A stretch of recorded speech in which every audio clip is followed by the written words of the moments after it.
Father Matthias had served St. Elias Church for nearly 2 decades, a man of faith, discipline, and unwavering devotion.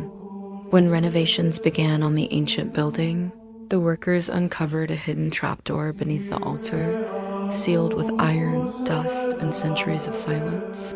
Curious and cautious, Matthias descended alone, candle in hand. The stone stairs led to a cold, forgotten basement. In its center, a crude altar carved with symbols he'd never seen before, circles within circles, writing that seemed to shift when he stared too long. Behind the altar was an old scroll, brittle with age. It was written in ancient dialect of Latin. He deciphered just enough to believe it was a ritual of protection, a prayer designed to repel evil, to banish demons from sacred ground. Eager to renew the church's strength, he performed the ritual that night, kneeling in the crypt, voice echoing in the stone.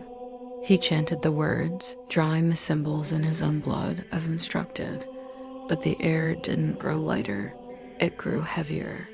The flame of his candle shriveled, and the shadows moved on their own. A low hum began to vibrate through the walls, a sound that wasn't heard, but felt in the bones. Suddenly, the altar cracked open, spewing a thick black smoke that formed into something alive. A voice, deep and ancient, spoke without breath. "You call upon me, and I have come." Matthias stumbled backward, heart hammering in his chest. This was a prayer of protection. But the voice interrupted with a roar of laughter. "No, priest, this was an invitation. A throne long empty has been summoned, and I shall reign again." The being lunged forward, horns like twisted iron, eyes burning like stars. It passed into Matthias, through his mouth, his eyes, his soul. He screamed not in pain, but in understanding. He hadn't repelled evil, he had become its vessel.